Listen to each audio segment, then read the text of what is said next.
After a year and a half doing this show and almost 3 seasons now, I like a challenge when it comes to my finales. Corn for season 1 was predetermined by myself, and Meatloaf for season 2 was predetermined by my mother. But for season 3 I wanted to challenge myself more on genre than on long parts. So that brings us to why I'm covering Eminem stuff. Born in 1972 in St. Joseph, Missouri, the man wouldn't start his career until he was almost 20 in Detroit, Michigan. His work rate and unique style for him got him noticed, a label picked him up quickly, and the rest is history, most of which Eminem is more than eager to tell you. But sadly, he could not actually be with me today, so that leaves me to do this one on my lonesome, because he's kind of inconsiderate like that. Anyway, it's Backtracking, it's a two-part finale, and this time it's Eminem. And for the last time this season, let's face the music. We start with Eminem's debut album, Infinite. Released in 1996 for Web Entertainment, it was produced by Eminem himself alongside Jeff and Mark Bass, and it's also Eminem's shortest album at 37 minutes and 54 seconds. And the album itself didn't do all that well when it came out at first. One thing that didn't help was that Eminem was working at a restaurant at the time, and the album was recorded throughout 1995, which was when Eminem's daughter would have been born. Suffice to say, the dude really didn't have a lot of time to work on things. Still, he met some good people along the way who helped, all of whom feature on the album in some way or another. Proof would provide drums as well as a part in a skit for the interlude song WEGO alongside DJ Head. IQ features on It's OK and 313. Mr. Porter appears on the songs Maxine and Searching alongside 3 and Angela Whitman respectively. And finally, a rapper named Time, T-H-Y-M-E by the way, appears on the song Open Mic. Whilst Infinite didn't do well with critics due to the production, I liked it actually. They're more keen on praising the admittedly absolute straight fire lyrics and the production value on this album, and I have to say, for a mid-90s rap album debut, the production is as good as it could get. Not to mention, like I said, it's a debut, but it's on a lesser-known label. Now, there's a comment on Eminem's wiki page from some professional reviewer who actually knows what they're doing that says Eminem is one of the best because he grew up listening to the best, and I have to agree. This album has a lot of elements of other rappers at the time, such as NWA, Snoop, Dre, and even some Wu-Tang and such. It feels like a really nice tribute to those artists and that era of hip-hop in particular. I mean, it was the 90s, so we weren't quite at the Eminem level that we know now. Still, it's nice to hear him sound like he's enjoying himself. It's not just in those, the guest rappers are actually used quite well, which is something I usually can't say about the music that I normally cover for Backtracking. They're just handled with more respect in rap, regardless of whether the rappers themselves are seen as good or bad, but that's just all opinions. Structurally, it's sound, but doesn't take too many chances with the production, but like I said, Eminem didn't have a whole lot to work with, and it still fits the debut underground feeling of everything. Lyrics go over his own life, relationships, his home, and his family, which would later be expanded upon in future releases, but we'll get to that when we get to it. Standout songs include 313, It's OK, Open Mic, Searching, and my favourite in the song Backstabber. Infinite might be bare bones, but that's the point of it, I think. It's a solid debut from Eminem, and despite your thoughts on it, it's fun, feels fresh, and makes the most of what little it has. I can recommend this one. I personally quite enjoyed it. Next is his second album, the Slim Shady LP, released in 1999 through Web again alongside Aftermath and Interscope. This one was produced by Dr. Dre, Eminem, the Bass Brothers, and Melman. So, yes, I'd say Infinite got Eminem noticed in the underground scene. After how well that album did, he put out an EP, and then Dr. Dre, a man whom Eminem idolized, discovered Trim Trady, gave him a record label, and basically turned him into an overnight success. Having said that, this album does not contain my first Eminem song, but we'll get to that when we get to it. Yay. Any production issues on Infinite were gone for this one, but it doesn't ever feel like super mainstream. It gives us a approachingly underground feel, and that could likely be due to the album's content. The Slim Shady LP is called such because Eminem creates a character named Slim Shady, who is basically Eminem with the insane fuck-o-meter cranked up to 11.6, and it's a delight to get caught up in the chaos, and it's good to have Eminem do more stuff himself. There's only 3 guest stars for this album, which is 20 tracks long. Well, 14 if you exclude the skits, but they do flow into the songs following them, so you may as well keep them in. Anyways, said guest stars are Dr. Dre on the song Guilty Conscience, Dina Ray on Come On Everybody, and that's C-U-M, come, and Royce da 5'9" on Bad Meets Evil. So, remember what I said during my Infinite segment where I briefly glossed over Eminem's personal life? Well, the SSLP, besides being a bad name for an ill-fated boat, goes a bit deeper than that, and adds an element of an often rebuked genre in rap known as horrorcore.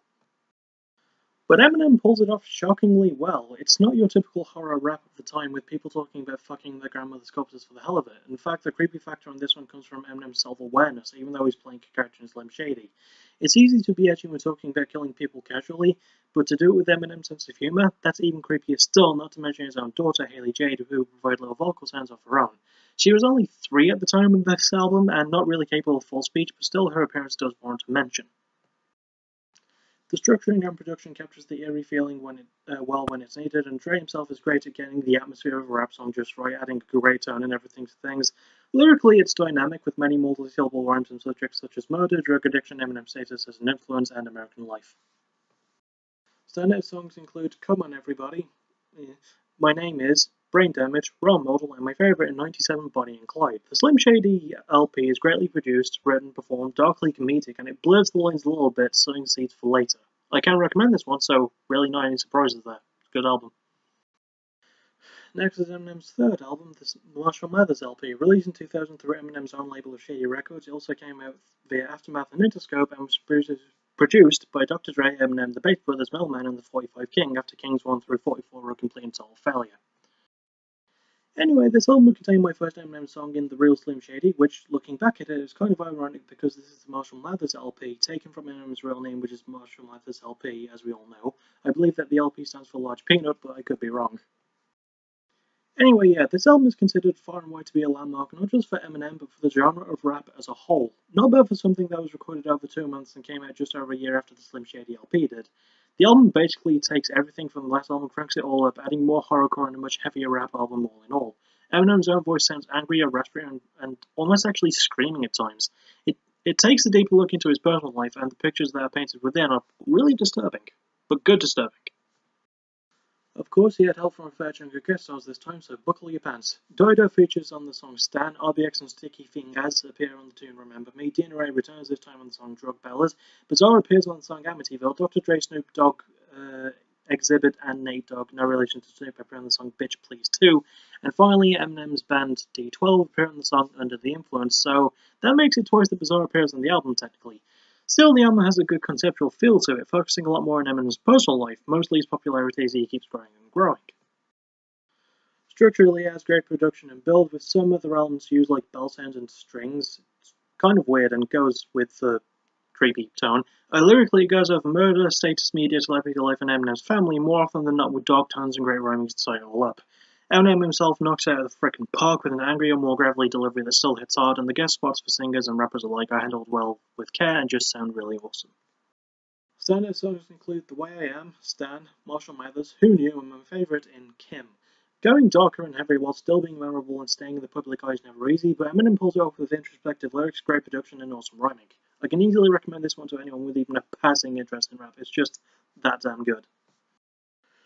We next reach his fourth album, The Eminem Show, released in 2002 through the same labels as last time. This one was produced by Dr. Dre, DJ Head, Eminem, Jeff Bass, and Mr. Porter. Yep, only one bass brother this time. I don't know what happened there. Anyway, unique among Eminem albums for me, this one contains the most songs I heard from one of his albums before actually listening to it in full for this episode. Hell, I remember listening to most songs here thinking that they were on his previous album, but now they've listened to both that album and this one with 5 more still to go, well, up until I actually finish it. I'm glad that this one's a bit different. There's not really a character to play, and it's more serious when it needs to be. It almost completely does away with the hardcore elements of his last 2 albums, but still has its funnier moments as well. One interesting thing about this one was that Eminem was filming a pseudo-biopic film titled A Mile, wherein he played a fictionalized version of himself, so for him to play that and also be more like himself for this album is pretty impressive. You know how he raps about Haley and how the media like to think of him as a bad father because of what he does? Well, Haley herself actually appears on this album in a guest role. Not like the cute little baby sounds she made on the Slim Shady LP, oh no, she provides sounds and vocal lines and actually sings the chorus of the song My Dad's Gone Crazy, and she knocks that out of the park. In fact, there's some good guest spots here, so let's go through those. Obi Trice appears on the song Drips, Dina Ray makes her last appearance alongside Eminem on the song Superman, D12 returns for the song When the Music Stops, Dr. Dre appears on Say What You Say, and Nate Dogg appears on Till I Collapse. In some ways, it's fitting that Haley appears on the last actual song of the album as Curtain Close is just another skit, so I don't really count that as a song. Still, My Dad's Gone Crazy is fittingly a good curtain call for the album itself, as each of its 3 verses seems to be told from different perspectives, it seems like. Slim Shady first, then Eminem, then Marshall Mathers. It's a good little continuity note, it makes my inner music nerd smile. It's solidly structured again, even taking more chances with the production, but it works well, even adding more rock elements here and there. Lyrically, it goes over gang life, media status, but it mostly feels like a concept album for Haley Jade, and it's surprisingly heartfelt in that regard. Eminem gives us a more emotionally charged performance, just sounding good all the way through, and the guest stars are great as always, filling their slots when needed. Standout songs include Sing for the Moment, White America, Business, My Dad's Gone Crazy, and my favourite Eminem song ever, Until I Collapse, which is Lose Yourself but cranked up to 11.6. Basically, yeah.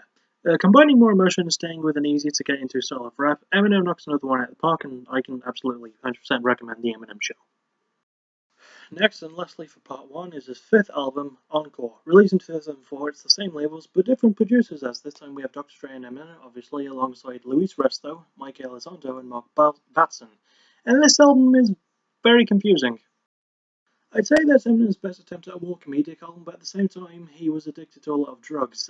Usually that does lead to weird shit, but this album just has a lot of that. I think the oddest thing is the album's tone. Whilst it does focus more on trying to be funny, even having good production to actually bolster that, it has some more serious songs, just not enough to justify things or keep a good balance. I know that Eminem was high off his tits, but this is an album that'll make you laugh from time to time, but you'll regret it. Sort of like Cards Against Humanity. You know, it's a very hit and miss album that way, and anyone who's listened to it might feel the same. There are guest spots, of course, with 50 Cent and Nate Dogg appearing on Never Enough, Obi Trice Stack quoting 50 Cent again on the song Spend Some Time, D12 appear on One Shot, Two Shot, and finally Dr. A and Fiddy appear again on the closing title track. One feeling that I get from this album is, well, it feels lazy. It has similarly named opening and closing skits to the Eminem Show, but it's not done with the same amount of seriousness. The album feels like the B-side DLC that nobody asked for to the Eminem Show. In a way, it kind of spits in the face of everything that Eminem did up until this point, with too many jokes about Lose Yourself, aka the song that's regarded as Eminem's best in the eyes of many, many people.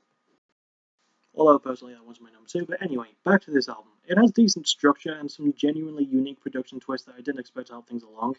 Lyrically, it's sort of the same old but not as good, with songs about drugs, sex, family, media, and the usual Eminem fare.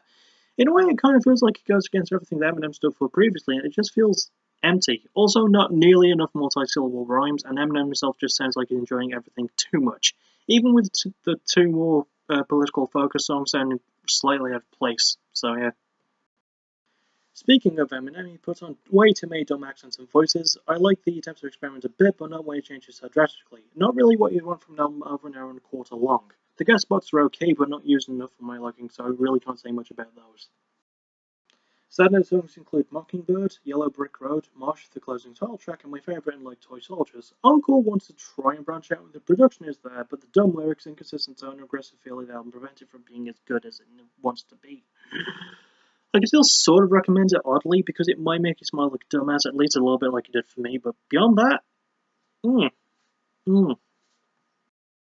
So that about does it for part 1. Join me next time for part 2, where I'll go over Eminem's last 4 albums, which is fitting because it's after his hiatus, and his 5th album was the one he released before his hiatus, so hey, it all ties in.